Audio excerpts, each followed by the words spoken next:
could have clinched the NFC East by the time Dallas and Philadelphia had kicked off, so they moved it late. So now Philadelphia and Dallas will look at the scoreboard to see if their game, as it's playing out, matters. The Eagles need to win out and the Giants to lose once. The Dallas Cowboys need to win out and have Washington lose Week 17 against the Philadelphia Eagles. See, that's great, Rich. Rich, I don't know all that stuff. Because I got you. I just say I'll wait till I get to Rich.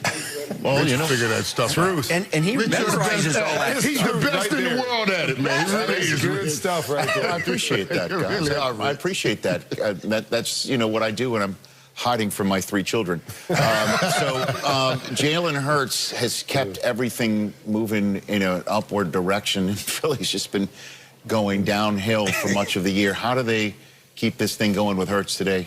Well, just keep doing what you're doing. I mean, this young man has just made plays, and what I love is that he got better from week 1 to week 2. Right. I expect him to be better today. I mean, let's be honest. This Cowboys team is not very good. They're giving up a lot of rushing yards.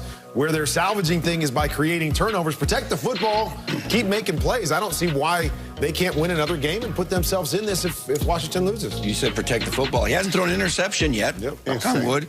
And he's, you know, this zone read stuff and RPO stuff is so perfect for this kid. He's doing it more than Carson Wentz did, more than Nick Foles did, and they're majoring in it. And you talk about doing this stuff against the Cowboys defense, who isn't very good against stopping the run. They're just going to, they can win this division, and you know what? It's very possible, people.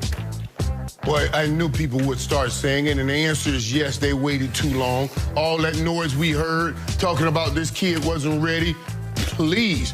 You talked about it, Kurt. The first week we said, well, now we want to see you throw it. He came out the next week, and he threw it. I mean, it's just incredible. It is over in Philadelphia for Carson Wentz. It's over. I told Kurt something was going down, and you said, why you say that? Now you see something was going down. and let me say this, too.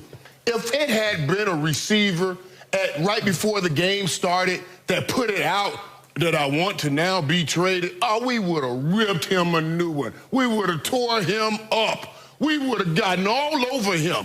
But we let Wentz skate on that. I just want to make a point, too, is that, you know, when you say, we waited too long, oftentimes in practice, you don't get to see that kind of playmaking ability, right?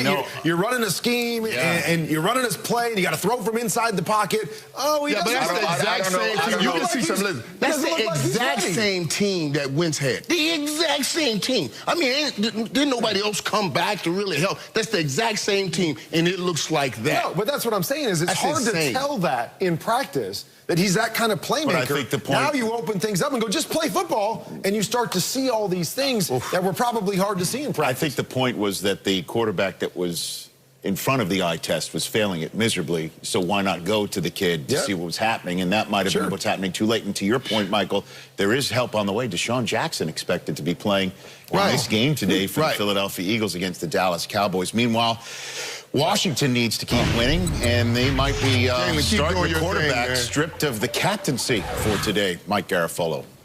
Rich, all that hubbub about Dwayne Haskins pushed the main storyline for this week further into the week, and that is Ron Rivera with the chance to clinch the division with his new team against his former team. So familiarity and motivation on the side of Rivera, as well as 19 other coaches and staff members who came here to Washington along with him. But I spoke to Panthers coach Matt Rule, and he says, you know, it kind of works both ways. Our guys know them, and our guys are motivated to play against their former position coaches and head coaches as well.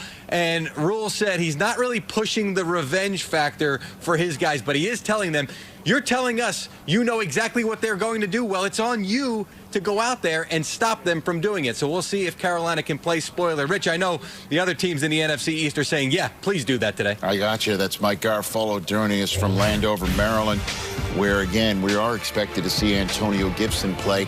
Keenan Allen's game time. Tyreek expected to go. No Terry McLaurin expected. And Allen Robinson against his former team in Jacksonville. You know he wants to win that one and play in it. Last night, boy, it looked really dark for the Dolphins. Down by, they're up by 1, but out of timeouts. Here comes Josh Jacobs sliding to take some more time off the clock with the Raiders down by 1, set up in this position by a questionable pass interference penalty. Tua out of the game after the Raiders settled for a field goal, and Fitzmagic happens. Also a defense that you got to wonder what they were thinking.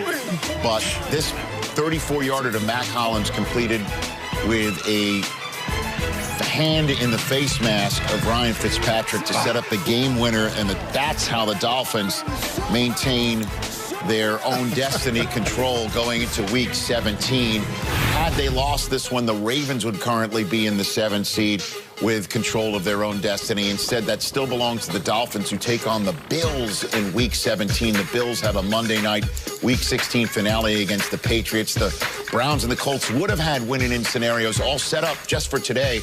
They still can have that, but they need help to get those winning-in scenarios teed up today. Patrick Mahomes already has one MVP trophy. Is he going to add another? Could it be Aaron Rodgers? You know, there was a lot of Russ cooking conversation on this subject first half of the season. Does Josh Allen and Derrick Henry have a shot? That debate coming up.